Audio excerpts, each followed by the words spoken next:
माता रानी के लिए बोले सच्चे दरबार की जय। भक्त का दिया माई से कैसे कैसे कि घरे घरे जाके तू भोगा वाला कहिलो। और हमारे बीच विक्की भैया है, हमेशा आशीर्वाद प्यार बना रहता है और जो सम्मान भैया देते हैं ये किसी दौलत से कम नहीं है हम सभी के लिए। कि घरे घरे जाके तू भोगा वाला कहिलो, हमारा नसीब नहीं चरण के धूल कि यही रहे आइलू ए मयरिया, यही रहे आइलू ए मयरिया, हमारा दुआरिया कइलू भूल, यही रहे आइलू ए मयरिया। कि अरे घरे घरे जाके तू भगवाना कहिलो, घरे घरे जाके तू भगवाना कहिलो, हमरो नसीब नहीं चरण के धूल, हमरो नसीब नहीं चरण के धूल, तो यही रहे आइलू ए मयरिया, यही रहे आइलू ए मयरिया, हमरो दुआरिया कइलू भूल, यही रहे आइलू ए मयरिया, हमरो दुआरिया कइलू भूल, यही रहे आइलू ए मयरिया।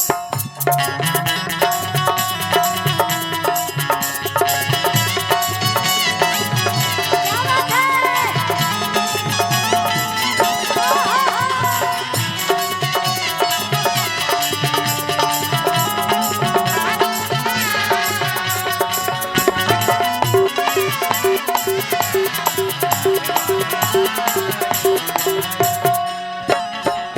और घरे घरे जाके तू भगवाना कहिलो,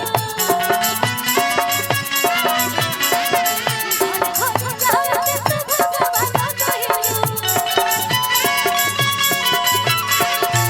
हमरो नसीब नहीं चरण के धूल, हमरो नसीब नहीं चरण के धूल, तो यही रहेगा आइलू ए मयरिया, यही रहेगा आइलू ए मयरिया, हमरो दुआरिया कइलू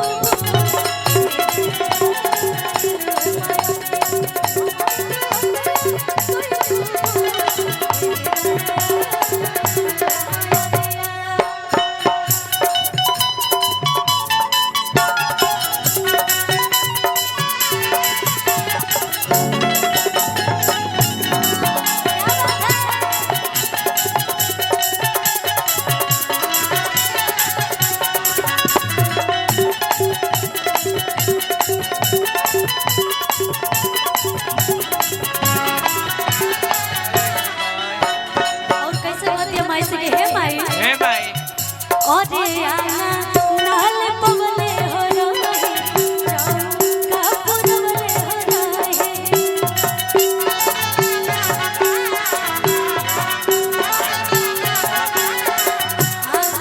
नाल पवले हो रही, चौका पुरवले हो रही।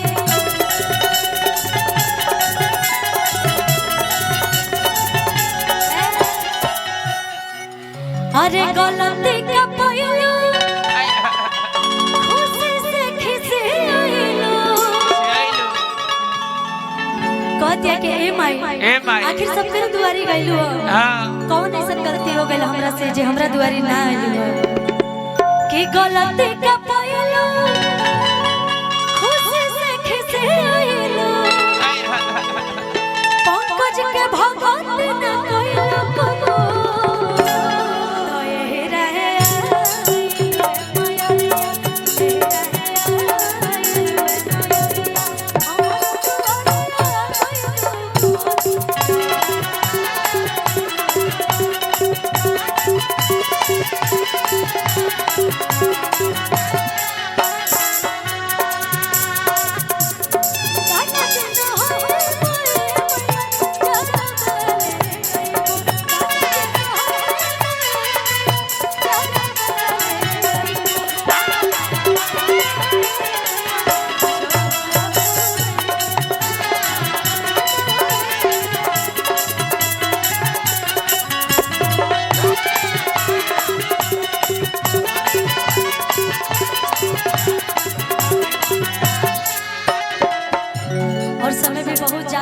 और हमारे बीच बहुत ही अच्छा अच्छा कलाकार आयल बानी जाए।